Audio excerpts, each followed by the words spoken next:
Hello friends, कैसे हैं आप सभी दोस्तों। बहुत बढ़िया होंगे, पूरा पूरा विश्वास है। कल की परीक्षा में नंबर आपके सभी के अच्छे आए, लेकिन थोड़े से कम बच्चों ने एग्ज़ाम दिए। इस बात का थोड़ा दुख है मुझे, परंतु बेटा जो बच्चे फीस नहीं भर रहे उनको कैसे पेपर पहुंचाता, मैं कैसे काम करता बेटा। इसलिए जिन बच्चों ने अभी तक फीस नहीं भरी है, 10 तारीख तक भरने वाले हैं, तो प्लीज़ दोस्तों जल्दी से जल्दी अपनी फ़ीस आकर जमा कर दें। चलिए दोस्तों, हमने आपको याद होगा गणित में कौन कौन से चैप्टर पूरे किए, याद दिला दो आपको। चैप्टर नंबर 0 पूरा किया, गुणनखंड, पहला पूरा, दूसरा पूरा, तीसरा पूरा, 14वां पूरा और 15वां पूरा। 15 पार्ट है, उसमें से 5 पार्ट हमने पूरे कर दिए और एक चैप्टर नंबर 0 भी पूरा कर दिया। यानी दोस्तों आप समझ सकते हैं हम बहुत अच्छा गणित में चल रहे हैं। आज से दोस्तों आपको एक नया विषय थोड़े ही दिन के लिए चला रहा हूँ, वापस से गणित पे आ रहा हूँ, क्योंकि गणित के अंदर दोस्तों आपका एक नया चैप्टर नंबर 7 याम भूमिति आने वाला है। वो थोड़ी दिन बाद हम सीखेंगे। लेकिन पहले दोस्तों मैं आज आपको 10वीं कक्षा में इंग्लिश ग्रामर की थोड़ी तैयारी करा रहा हूँ, थोड़ी सी, ज़्यादा नहीं, शुरुआत हो जाए जिससे। दोस्तों यहाँ पर हम सीखेंगे एक 2 मार्क्स की वस्तु जिसका नाम है जेंडर चेंज। बोर्ड के एग्ज़ाम में दोस्तों जेंडर चेंज या सिंगुलर प्लूरल या फिर टेंस चेंज, ये 3 में से एक वस्तु 2 नंबर में आती ही है। फिर से एक बार बोल रहा हूँ दोस्तों, 3 वस्तुएं जेंडर चेंज, सिंगुलर प्लूरल और दोस्तों टेंस चेंज। ये 3 में से कोई एक ही वस्तु आती है एग्ज़ाम में, 2 नंबर में निश्चित है। सबसे पहले जेंडर चेंज यानी होता क्या है। जेंडर यानी होता लिंग, चेंज यानी परिवर्तन, लिंग परिवर्तन करना। लिंग परिवर्तन करना मतलब क्या होता है दोस्तों, अगर हमको कोई पुरुष दिया है तो उसकी जगह स्त्री लिखना होगा, स्त्री दिया हो तो पुरुष लिखना होगा। आप और मैं जानते हैं कि मेल और फीमेल क्या होते हैं।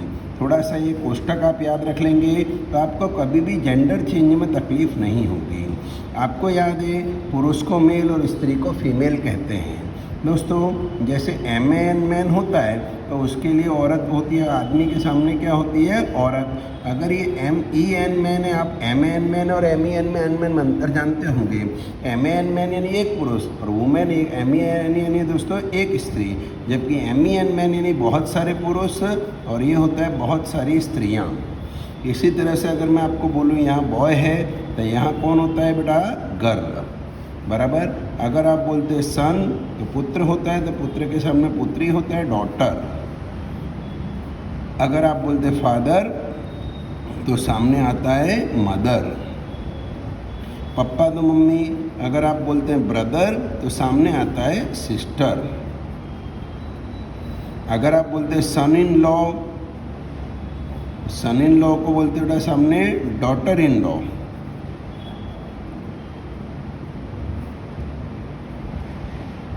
दोस्तों ग्रैंड फादर होते हैं तो बोलते हैं हम ग्रैंड मदर। सब लगभग हम इनके बारे में जानते हैं, फिर भी दोस्तों जो है वो आपको जानना पड़ेगा।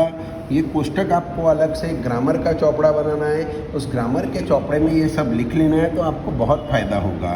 दोस्तों जैसे राजा हो तो राजा के सामने होती है रानी, ठीक है। प्रिंस यानी राजकुमार हो तो उसके सामने होती है राजकुमारी, princess.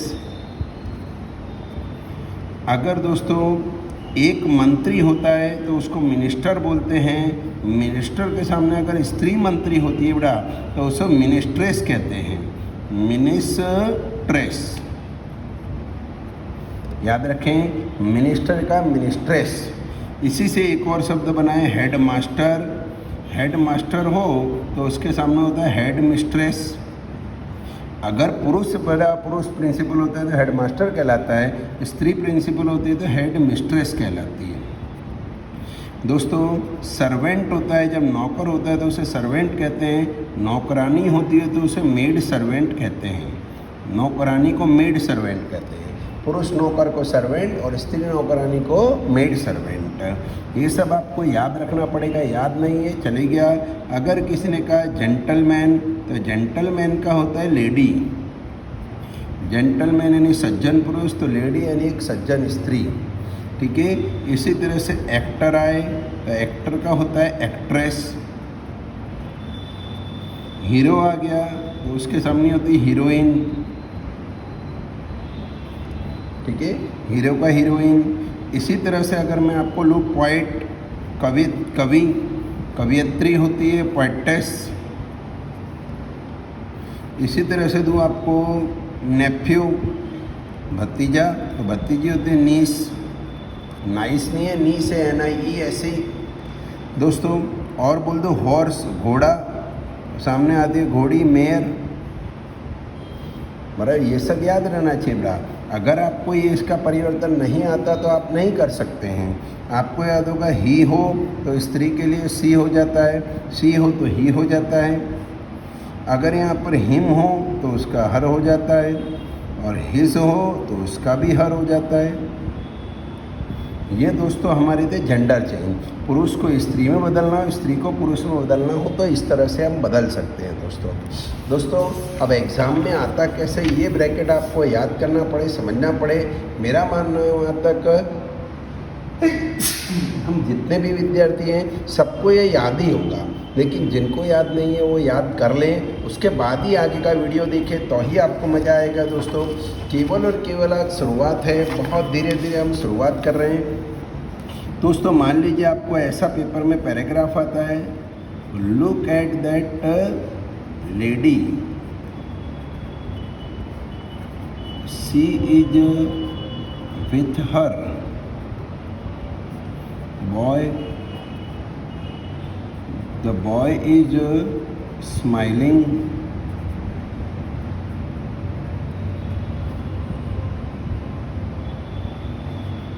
her father is an actor। अब दोस्तों लिख के कैसे आता है, लिख के पूरा एक ऐसा पैराग्राफ आएगा, पैराग्राफ के नीचे आएगा चेंज एज गिवन। कहीं ऐसा नहीं लिखा होगा कि भाई जेंडर चेंज करना है, हेडिंग होगी चेंज एज गिवन। अब आपको यहाँ पर लिख के देगा लुक एट दैट जेंटलमैन। ऐसे दोस्तों आपको एक वाक्य बना के देगा, और बाकी हमको 3 या 4 वाक्य और होंगे वो बनाने होंगे। हर वाक्य बनाने पर हमको आधा आधा नंबर मिलते जाएगा और हम बनाएंगे वाक्य। यहाँ क्या करना होगा, जहाँ स्त्री होगी वहाँ पुरुष करने का, जहाँ पुरुष होगा वहाँ स्त्री कर देने की। फिर से जेंडर चेंज का मतलब ही है पुरुष का स्त्री, स्त्री का पुरुष। सर आपको कैसे मालूम पड़ा कि सर ये स्त्री पुरुष करना है मतलब जेंडर चेंज करना है? तो आपको ये वाक्य और ये वाक्य को पढ़ने का, इसमें जो असमानता है उसके आधार पर आपको बदलने का। देख सकता हूँ लुक का लुक है, एट का एट है, दैट का दैट है। लेडी का क्या हो गया है, जेंटलमैन हुआ तो लेडी का ऑपोजिट जेंटलमैन होता है। अब बाकी का वाक्य लिखने का, she is with her boy, तो सी का होता है बेटा हमारा ही इज विथ हर। हर का क्या होता है तो आपने यहाँ पर याद किया बेटा हर। हर का यहाँ लिखा दोस्तों मैंने, हर के दो होते हैं, हिम भी होता है, हिम का हिस भी होता है। फिर से एक बार, हर का दोस्तों मैं देख रहा हूँ हर का हिस भी होता है, हर का हिम भी होता है। तो सर हिर का हिम कब और हर और हिस का हर कब? तो दोस्तों याद रखिए, अगर ये हर अंत में हो ना बेटा तो हर का हिम लिखने का, और अगर हर जो है बीच में या शुरुआत में हो तो हिज लिखने का। तो क्या ये हर बीच में है क्या अंत में है? सर इसके बाद एक और शब्द है, तो हर का होगा his, he is with his. Boy का होता है बेटा गर्ल, ठीक है। The boy is smiling, boy का हो गया द गर्ल इज स्माइलिंग।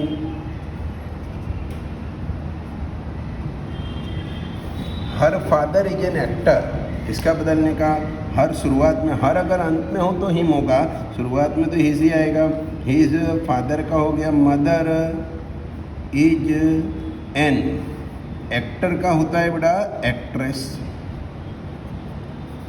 इतना आप जब करके लिख देंगे आपको 2 नंबर एकदम इजीली मिल जाएंगे दोस्तों। और हम लोग देखते हैं ऐसे ही, this is a boy, he is Mr. Gupta's son,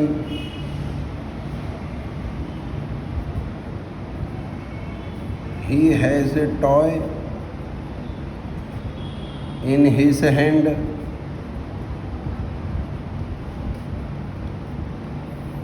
His father is a poet.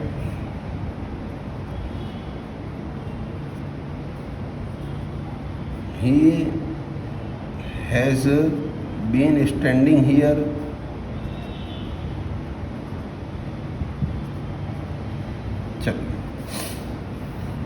This is a boy, यह एक लड़का है. He is mister Gupta son, ये श्रीमान गुप्ता का लड़का है. He has a toy in his hand, उसके हाथ में एक खिलौना है. His father is a poet, उसके पापा एक पोएट हैं. He has been standing here, वो यहाँ खड़ा है. अब दोस्तों कहीं लिखा नहीं होगा कि change the gender, change the gender लिखा नहीं होगा, आपको लिखा होगा वही चेंज एज गिवन. वाक्य पहले बना के देगा दोस्तों, वाक्य दिस इज ए गर्ल, बस आगे कुछ नहीं लिखा होगा. अब हमको समझने का ही का क्या होता है बेटा, सी इज मिस्टर गुप्ता है तो हो गया मिसिस गुप्ता. मिस्टर गुप्ता क्या क्या होगा, मिसिस गुप्ता हो जाएगा कि नहीं हो जाएगा. सी इज मिसिस गुप्ताज सन का क्या होगा, डॉटर. सब बदलने का, आँख बंद करके सब बदल देने का. She is mister Gupta's daughter. He has a toy in his hand, तो ही का होता है she has a toy in. His का होता है हर हैंड. फिर से लिखा है his father is a poet. His का होगा हर, फादर का होगा mother. His mother, her mother is a. Poet का होगा poetess. He has been standing here, तो ही का होगा she has been standing here. दोस्तों आज आपको कोई घर काम नहीं है. आज आपको केवल और केवल ये जो मैंने बनाया है इसे याद कर लेना है, ये टेबल को. अभी मैं आपको इसका फ़ोटो पढ़ के भी भेज दे रहा हूँ. आपको ये लिख लेना है जिससे आपको आगे जाकर बिल्कुल तकलीफ़ ना पड़े. कल हम इसके और 5 पैराग्राफ देखेंगे और जेंडर चेंज हम पूरा करके कुछ और पर आएंगे. थैंक यू फ्रेंड्स, बहुत ही जल्दी मिलेंगे. Thank you.